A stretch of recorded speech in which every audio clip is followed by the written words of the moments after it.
दर्शक बंधु घरे एवं भोजी भातरी स्वाद बढ़ाइबाकू साधारणतः तेजपत्रर व्यवहार करा जायथाय जहा भारतीय मसला पाई बेस्ट होइथाय।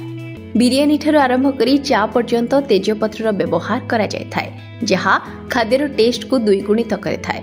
यह केवल स्वाद को बढ़ाई नथाय बरं स्वास्थ्य पाई खूब लाभदायक मध्य होइथाय। यह एक एमिति जड़ीबूटी जेउथिरे विटामिन ए एवं सी रहिबा सह फॉलिक एसिड भली आवश्यक तत्व मध्य रहिछि। एथिरे बहु मात्रा रे मिनरल्स रही थाए जहां अनेक प्रकार स्वास्थ्य को लाभ पहुंचाई थाए।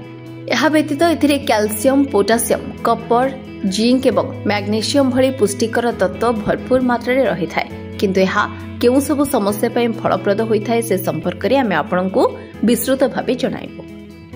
तेजपत्र रे एक खास एंजाइम थाए जहां खाद्य हजम करिबारे सहायता करे थाए। यहाकू व्यवहार करिबा द्वारा पाचन स्वास्थ्य को उन्नत करि थाए जहा पाचन समस्या को दूर कर दी थाए। साधारणतः अनेक समय ठंडा, ज्वर एवं ब्रोंकाइटिस भली समस्या देखा मिली थाए। फल निश्वास नेबारे बाधा उपजी थाए जेउथिपई तेजपत्र बेस्ट होई थाए। अनेक श्वास संबंधी समस्या को मध्य दूर करि थाए। गंठी जनित समस्या पई प्रभावशाली होई थाए तेजपत्र।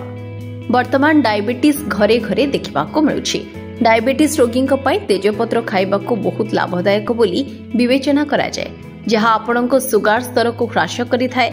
एथिसह कोलेस्ट्रोल स्तर को मध्य कम करिथाए। तेजपत्र फंगल संक्रमण पई बेस्ट होइथाए। तेजपत्र रे थिबा लिनालुल चिंता मुक्त करिबारी सहायक होइथाए। तेजपत्र को हार्ट जनित समस्या पई लाभदायक बोली विवेचना करा जाए।